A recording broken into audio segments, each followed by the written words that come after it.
My neighborhood uprising could have done me great harm, and I was ready to fight, locked and loaded to go to the public hearing. But my opposition fizzed out. The county administration granted me my special use permit without a public hearing. It was a victory for my new business, and it was a victory for my neighborhood and my town. My opposition actually helped legitimize my business as I pressed forward to comply with the code and regulations of my community. Now, I had my first victory in my belt, but my journey had just begun. I still had the government entities to deal with. Every glamping operation in every part of the country is different. Your situation is likely different than mine. You, as my student, will take some truth of my situation, adjust it to yours, and come out a success in the future on your private property. I live in unincorporated El Paso County in Colorado. My initial property is 6.5 acres, zoned rural residential 5 acres. RR5 in the county code. My property borders the town of Monument, so my governing authority is not the town of Monument, but rather the county. I have several freedoms in developing my land, which are listed as allowed uses. A glamping operation is considered a special use, defined as a recreation camp in the code. I ended up dealing with 5 government agencies: the county sheriff's department, the regional building department, 2 health departments, state and county, and the county zoning department. And here's how it went down with each. First, the sheriff's deputy showed up at my property. He analyzed the situation from the complaint from the neighbor and found that I was doing nothing illegal. His visit was short and sweet. He quickly schooled my neighbor, and I thought the conflict was over. Bam, easy victory for glamping.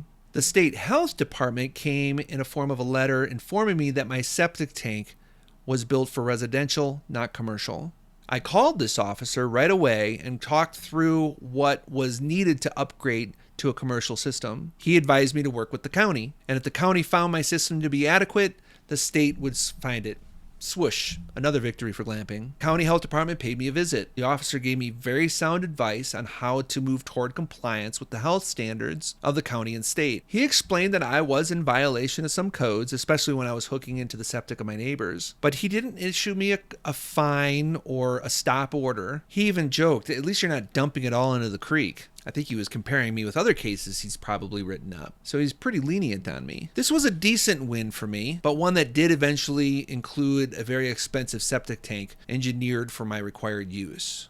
The building department also paid me a visit. He had arrived the very same day I had hired a lawyer from Denver to come help me get me to compliance. It really was perfect timing. I had suspected I was out of code or in violation of some sort, so really the lawyer was trying to help me along. On the spot, the building department officer gave me a cease build order, and he sort of chuckled when he issued it. I know you already have it built, but you need to bring it up to code, is what he said. This was a win much like the health department. Both officers helped guide me to compliance, paving the way to proper permits and engineering. Now, the zoning department sent me a letter with a direct threat to shut me down, eventually. I learned that these departments are not in the business of shutting you down. In fact, they don't really want to. There really is a long and detailed process if you ever get that far. I quickly became a student of the county code and the allowed and special uses of my property. I spoke with this officer on the phone at length, and he advised me to start the application and get my permit. Dealing with these entities took a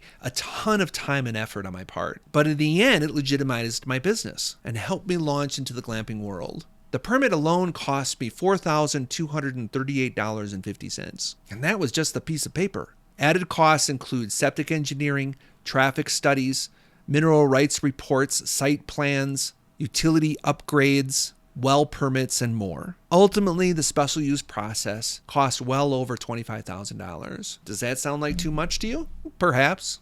But take another look at my earnings. I was pulling in over $100,000 per year before having to pull back and focus on permitting. Would I take out a $25,000 loan to make $100,000 a year? Yeah, it became the perfect investment.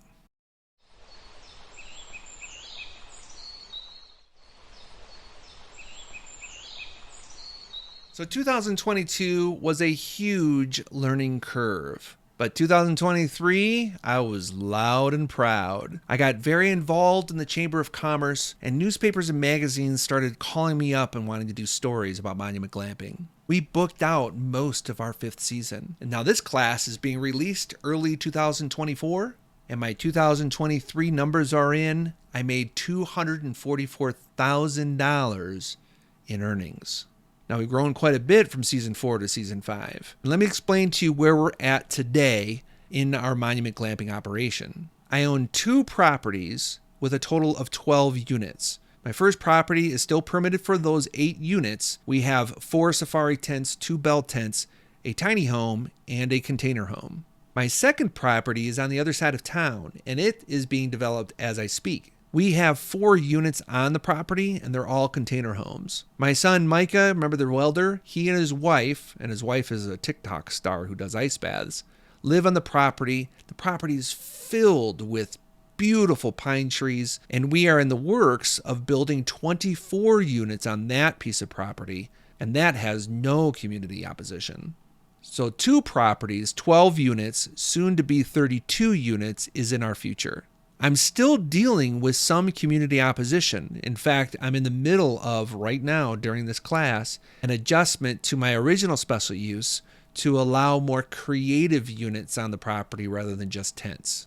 It goes to show there are always obstacles that will come your way as you run your glamping operation. To some, I'm way ahead of the pack in the glamping world, but I see my journey as just the beginning. I'm learning things new every single day. So part of me thinks, who am I to tell anybody how to do it? I'm telling you all of this because I hope you avoid the same mistakes that I have made. And I hope you become a much better glamper than I have been. There really is plenty of room in the real estate space. Quite honestly, I hope you're just as successful as I am. Even more so. That's my curse, honestly. I can't help myself. If I didn't help others on their journey, I would be suppressing my true identity as a teacher. Remember, I came from 30 years of teaching and publishing in the education world. And 8 weeks to launch is helping you launch successfully into the glamping world.